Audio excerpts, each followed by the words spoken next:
So I'm going to start my discussion about communism with what might seem like a strange and perhaps even frightening statement. I am a communist. Now, why do I say that? I'm going to make another seemingly crazy statement.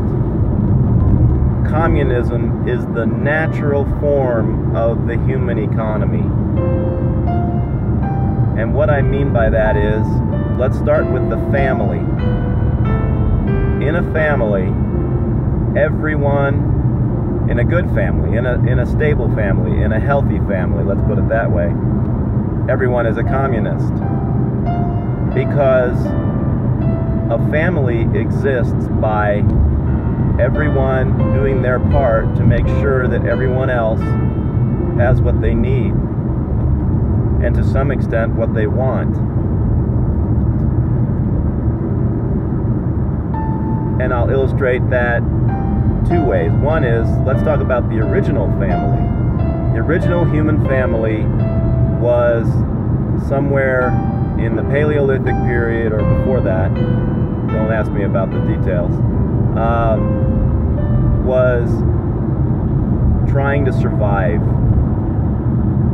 And they weren't alone, they had other families around them most likely, but basically they needed to make sure that between themselves and the rest of their community that they gathered or hunted enough food for everybody. And so some of them were willing to go out and hunt, which was dangerous and could end up injuring or killing them, and others were gatherers, trying to find the right types of food and get enough of it to feed everyone, and so on and so forth. And in some way or another, they shared what they brought home. And if you look at the modern family, look at me, for example, I'm the primary breadwinner in my immediate family. I always go to work when there's something else I would rather do, and sometimes I go to work when I would rather go to the dentist. I do it because I cannot stomach the idea of looking into my children's eyes and telling them something like, we can't live in our house anymore, or you can't have those clothes you want, or you can't have this thing that you want to brighten your day, or heaven forbid, you can't have a meal at the moment, even though you're hungry. So the fear of that makes going to work a pleasure and a relief, because I know that as long as I have a job, I don't have to have that conversation. And all of it comes down to altruism. I love my family, which is a form of altruism, meaning that I will sacrifice something for them because I love them, because I want to. I care enough about them that I am willing to take what I can earn and share it among them. And I'm not trying to, blow my own horn here. I'm just saying the incentive is such that communism is natural and works. And the converse of that is, where selfishness is low, communism works. I think that the theory of communism basically boils down to this. When the human race reaches its true level of maturity, individual human beings will be less selfish and more altruistic.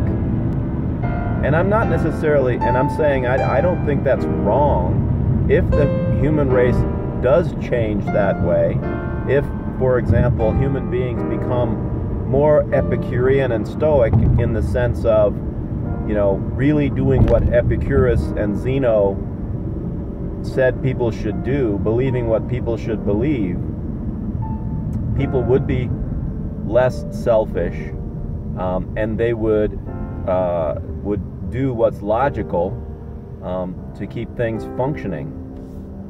So communism says that people will work together that people, people who know how to do a certain thing or make a certain product or find a certain product will do that, and they'll do it.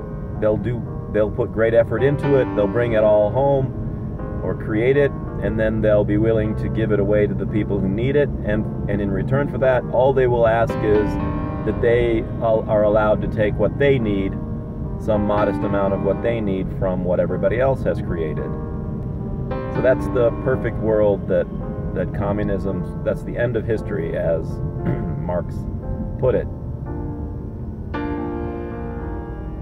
And if we naturally go there, and by the way, freedom, liberty, capitalism would not prevent us from going that way.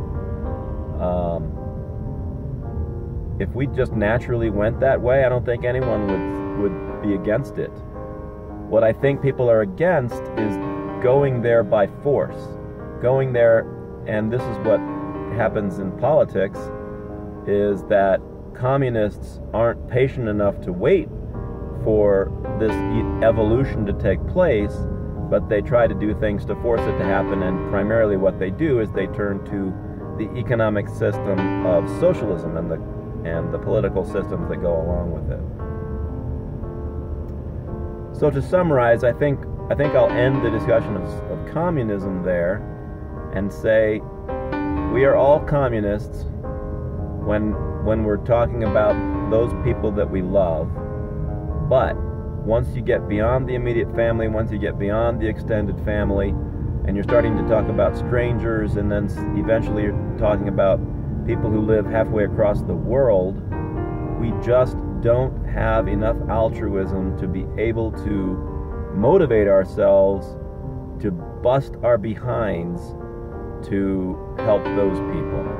We'll certainly help them in certain ways, in modest ways, because we're generous and because we're all altruistic to a degree, but the degree of that altruism, the more that we are constrained against helping those who are nearest to us and forced more to help people who are farther away from us, the lower our personal motivation turns out to be.